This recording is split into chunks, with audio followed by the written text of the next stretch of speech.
Join us for a review of the Toyota Camry. Let's go!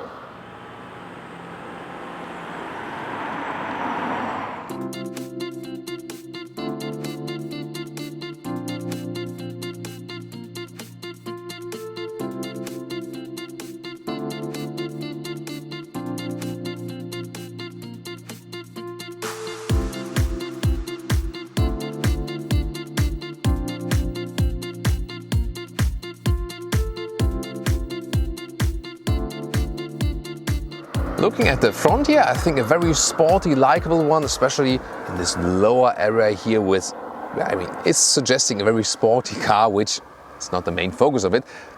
And I think it's a rather fluent design, thinking about other recent Toyota designs where they more have like, you know, a little bit also like Lexus samurai sword designs.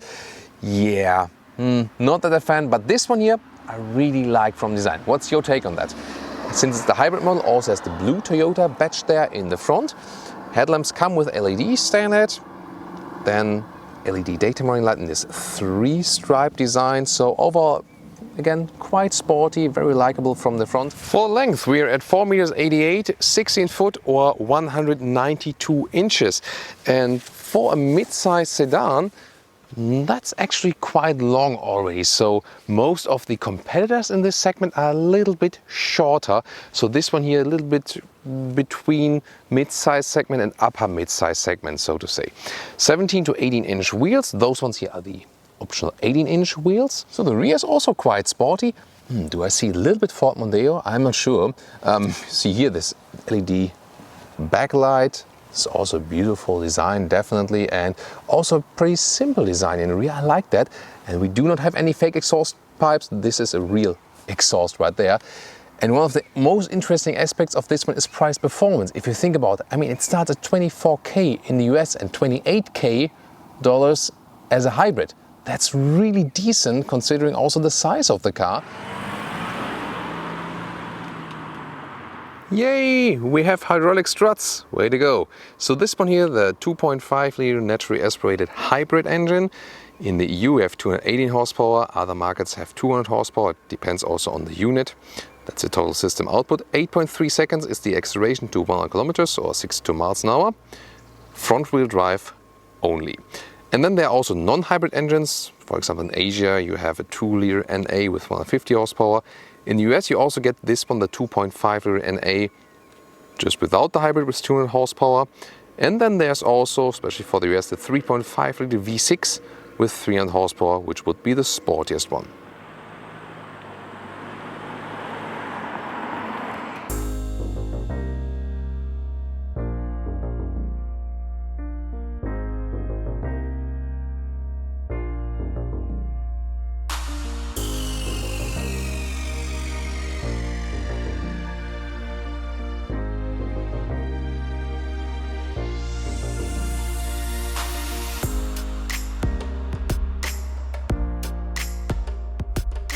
Interior, even with soft touch materials at the inside of the doors, even in the upper part, nicely done. Then some very slim door pockets, hardly can store anything there. Then those ones here are the animal skin seats, which are optional and not necessary, but Toyota does offer a lot of animal-friendly choices in the LE trim, for example, fabric in black, grey and beige, those 3 colors.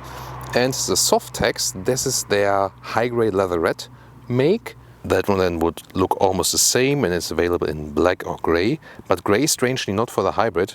Yeah, and of course it depends on market to market, but again you can get also different nice choices. Seating position is actually quite high for a mid-size sedan, so you don't sit like, you know, sink into the ground, and it's, you know, comfortable, definitely. Still have enough headroom left. 1.86 meters or 6'1". Interior overview, yeah. Soft touch here, so good materials here, a nice leatherette cover. Then there's a wood effect look, which also looks quite cool. Yes, still separate climate knobs. I like that, to be able to control it while driving. Then this unit here, either 7-inch or this one 8-inch with the GPS then. Yeah, but the software, we can take a close look at that. That's really one of the weaknesses of this car. So door closing sounds and this infotainment system, probably the 2 biggest weaknesses. Also still tune knob and also for the volume, and that feels actually quite nice. What I like is this special design. See this joint. This is a really unique feature, and yeah, brings some, you know, central stuff to the car, so to say. Steering wheel in here, right side for cruise control, and the left side for the volume. Again, electric control, then those instruments. Left and right you have some analog gauges, and the middle part that's for some digital like fuel info and so on. And in the lower part middle here you have an inductive charging pad for your phone, and USB device, and a 12-volt power supply. It's also closer than you can. Then the automatic shifting lever, driving modes next to adaptive cup holders, and they also fit for different sizes. And they obviously pay a lot of attention for the seat heating, even 3 levels available, both co and passenger side. And last but not least, the middle armrest is quite well attached. And there's also reasonable space on the inside, but no additional USB port there. So infotainment system up close, starting here with the map. Well, you can zoom in and out here with, you know, pinching, but the software is definitely outdated, so it doesn't make the best impression. At least it's, you know, controllable with touch, and that's of course making it easier. Phone connection, there's also hotkey just with Bluetooth, because here in Europe at least they do not have a licensing for Apple CarPlay and Android Auto.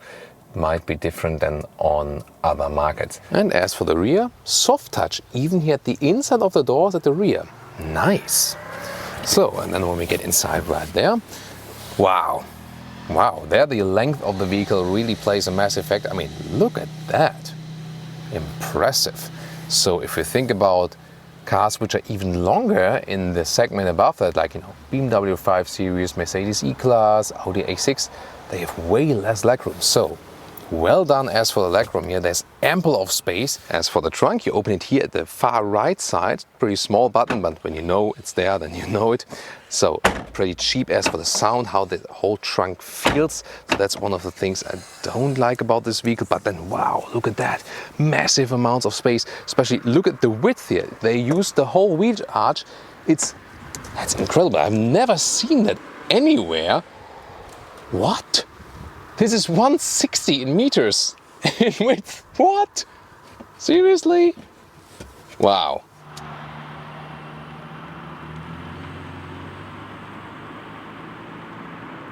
Welcome to Thomas's Driving Lounge with the Toyota Camry. Today here as a 2.5 liter NA hybrid. And the cool thing is, of course, especially when you start in the city or something, that you start in this EV mode, start silently, and as soon as you apply a little bit more throttle, then also the combustion engine goes on. So I also have this screen here where I can follow that. Not sure how well you can see that from a small camera. There it shows you when the battery is supporting, when it's being recharged, when you just roll or going downhill or something. And also when the combustion engine is active. On the Autobahn, of course, on the motorway, it doesn't make any difference if you're having the hybrid, because the consumption will be, yeah, more or less the same. Of course, when you roll, for example, or getting slower, then you can gain back some of the energy. That's, of course, good. And here, you know, at the normal standard speed here at the German motorway, 100 kilometers an hour, 60 miles an hour, yeah, that's most of the time the standard speed, because not always you can drive so much faster. So noise insulation is, let's say, quite okay. We've experienced better also in this very segment, so it's not that this car is laid out for much higher speeds as for noise insulation. That's also, you know, in like 9 out of 10 customers probably won't drive it very fast.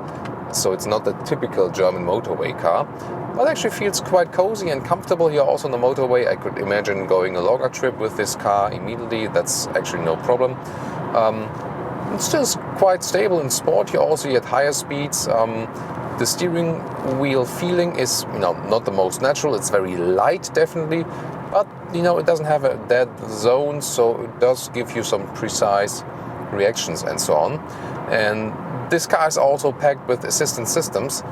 So, for example, I also have a traffic sign recognition, which is then showing me at the moment, you know, which is the current allowed speed, and also, of course, the speed there's the blind spot monitor when cars are overtaking me, flashing then in this side mirror. And of course the adaptive cruise control. We're now at about 70 kilometers an hour, and we're gonna accelerate up to 100, and I'll just use the kick down and we'll see what happens, because I mean there is some 2.5 liter, this is some significant displacement, so it's not exactly a small engine.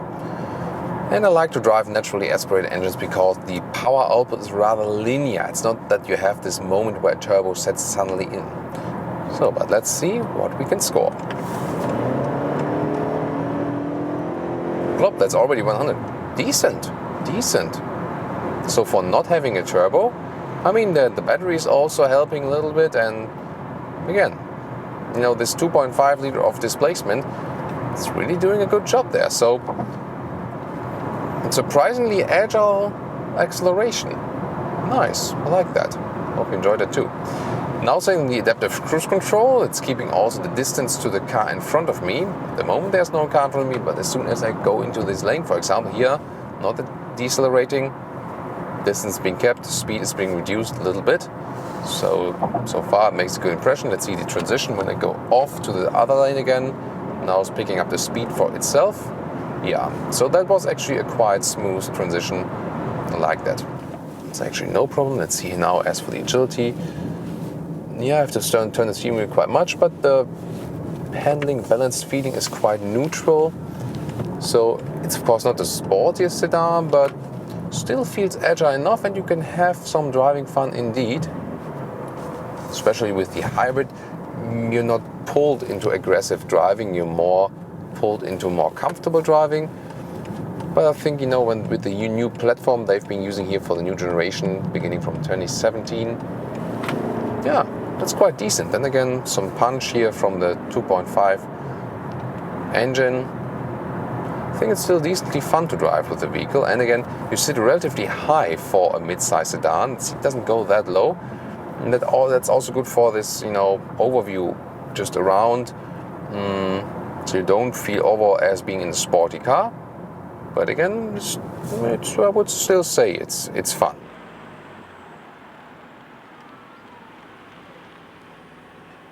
And now to the conclusion for today with the Toyota Camry. Exterior design, I think pretty fresh, still sporty, and to me also one of my favorite Toyota designs. I don't like those design experiments, for example the Toyota CHR or something. And this one here I think is very elegant and sporty at the same time. The interior styling also goes in that direction, quite sensual. Yeah, infotainment system, you know, just forget it. Some tweaks here and there, but overall I think it's quite decent also from the interior, and also that they are offering a lot of animal-friendly materials, even if we didn't have that here today. And actually quite big trunk. Then the driving experience was pretty convincing, because this one here is very calm and silent. Then excellent fuel economy with less than 5 liters or more kilometers.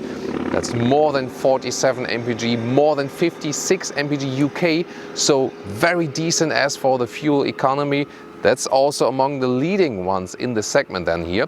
It's not the sportiest one, so it doesn't drive that sporty as it looks. Suspension rather set on a very comfortable one. Yeah, bumps, it could even out a little bit better. Of course, also not a very sporty engine, but surprising good power still from this 2.5 liter NA. So it does have some decent power, even though if like this eCVT driving from the automatic transmission they use here doesn't deliver you the most sporty fun. But still you have also decent power if you do some motorway acceleration. And I've been using the EV mode, so the core thing of the hybrid, quite a lot. That works very well. And overall, I think the most important point is that, especially in some markets like the US, this one is really a very decent price-performance offering. What's your take here on the Camry? Please put it in the comments. Let's discuss it, and I'll also see you next time.